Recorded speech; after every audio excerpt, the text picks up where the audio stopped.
Nervous, very, very dreadfully nervous I had been and am. But why will you say that I am mad? The disease had sharpened my senses, not destroyed, not dulled them. Above all, the sense of hearing acute. I heard all things in heaven and in the earth. I heard many things in hell. How then am I mad? Hearken, and observe how healthily, how calmly I can tell you the whole story. It is impossible to say how first the idea entered my brain, but once conceived, it haunted me day and night. Object there was none. Passion there was none. I loved the old man. He had never wronged me. He had never given me insult. For his gold I had no desire. I think it was his eye. Yes, it was this. One of his eyes resembled that of a vulture, a pale blue eye with a film over it. Whenever it fell upon me, my blood ran cold, and so by degrees, very gradually, I made up my mind to take the life of the old man, and thus rid myself of the eye forever. Now this is the point. You fancy me mad. Madmen know nothing. But you should have seen me. You should have seen how wisely I proceeded, with what caution, with what foresight, with what dissimulation I had set to work. I was never kinder to the old man than during the whole week before I killed him. And every night, about midnight, I turned the latch of his door and opened it, oh so gently. And then, when I had made an opening sufficient for my head, I put in a dark lantern, all closed so that no light shone out. And then I thrust in my head. Oh, you would have laughed to see how cunningly I thrust it in. I moved it slowly, very, very slowly, so I might not disturb the old man's sleep. It took me an hour to place my whole head within the opening so far that I could see him as he lay upon his bed. Ha! Would a madman would have been so wise as this? And then, when my head was well in the room, I undid the lantern cautiously. Oh, so cautiously, for the hinges creaked. I undid it just so much that a single thin ray fell upon the vulture eye. And this I did for 7 long nights, every night just at midnight, but I found the eye was always closed, and so it was impossible to do the work, for it was not the old man who vexed me, but his evil eye. And every morning, when the day broke, I went boldly into the chamber and spoke courageously to him, calling him by name in a hearty tone, and inquiring how he had passed the night. You see, he would have been a very profound old man indeed, to suspect that every night, just at 12, I looked upon him while he slept. Upon the 8th night, I was more than usually cautious in opening the door. A watch's minute hand moves quickly more than it did mine. Never before that night I had felt the extent of my own powers, of my sagacity. I could scarcely contain my feelings of triumph. To think that there I was, opening the door, little by little, and he not even to dream of my secret deeds or thoughts. I fairly chuckled at the idea, and perhaps he heard me, for he moved back on the bed suddenly, as if startled. Now you may think that I drew back, but no. His room was as black as pitch with the thick darkness, for the shutters were close fastened, through fear of robbers, and so I knew that he could not see the opening of the door, and I kept pushing it on, steadily.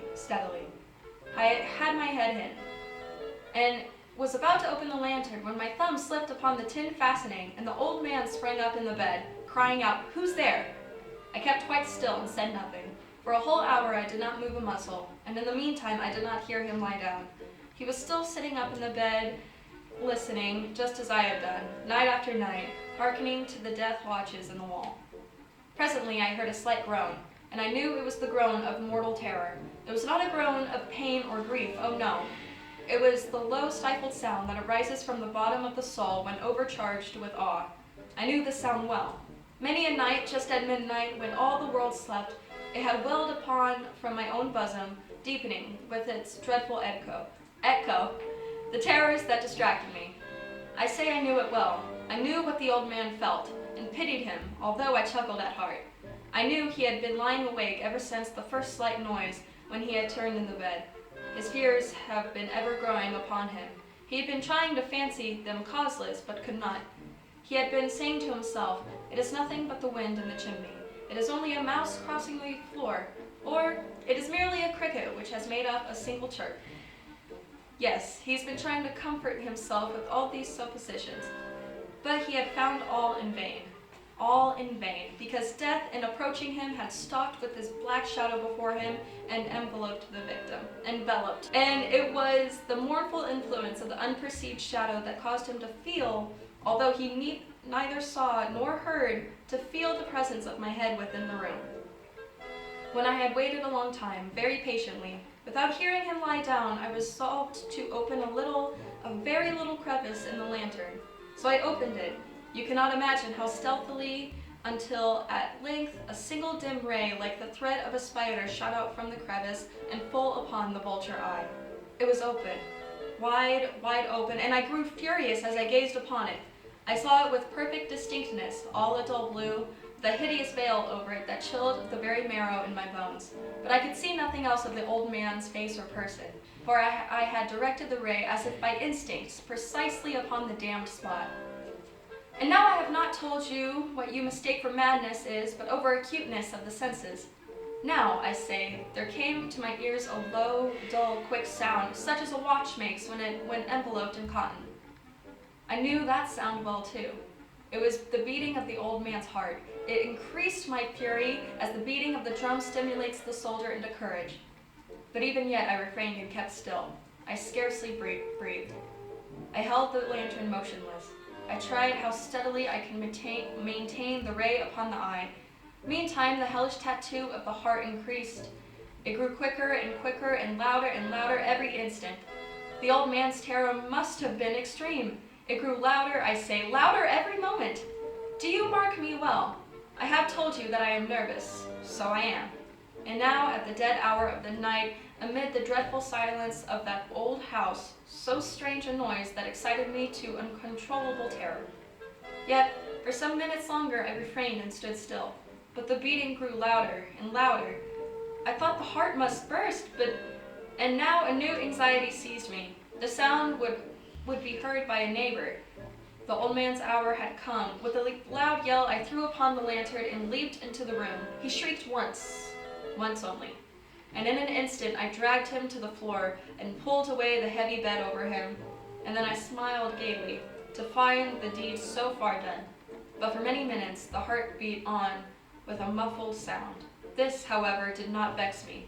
It would not be heard through the wall. At length it ceased. The old man was dead.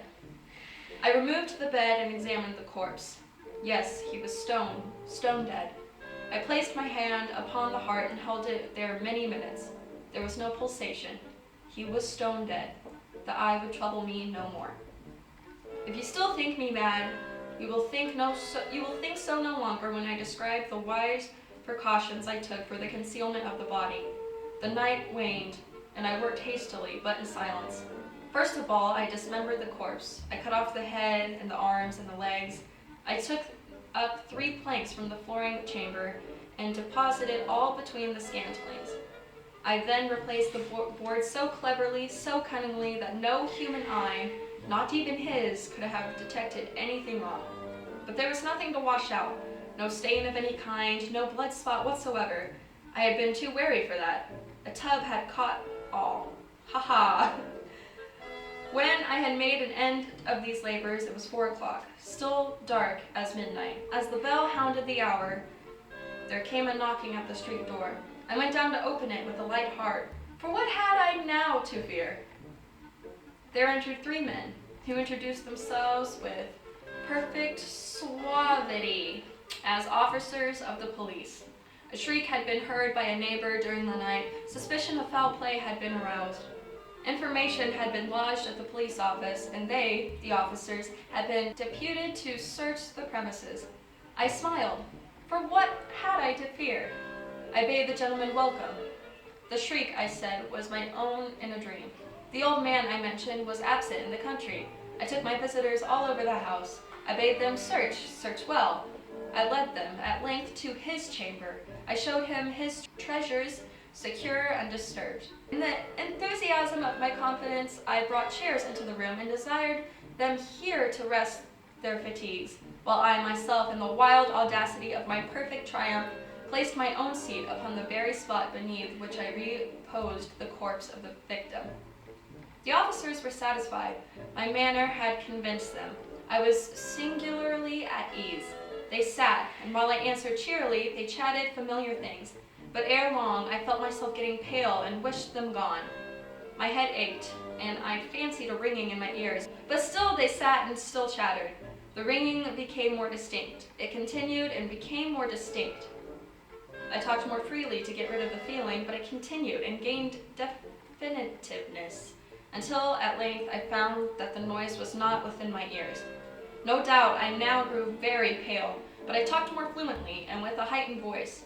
Yet the sound increased, and what could I do?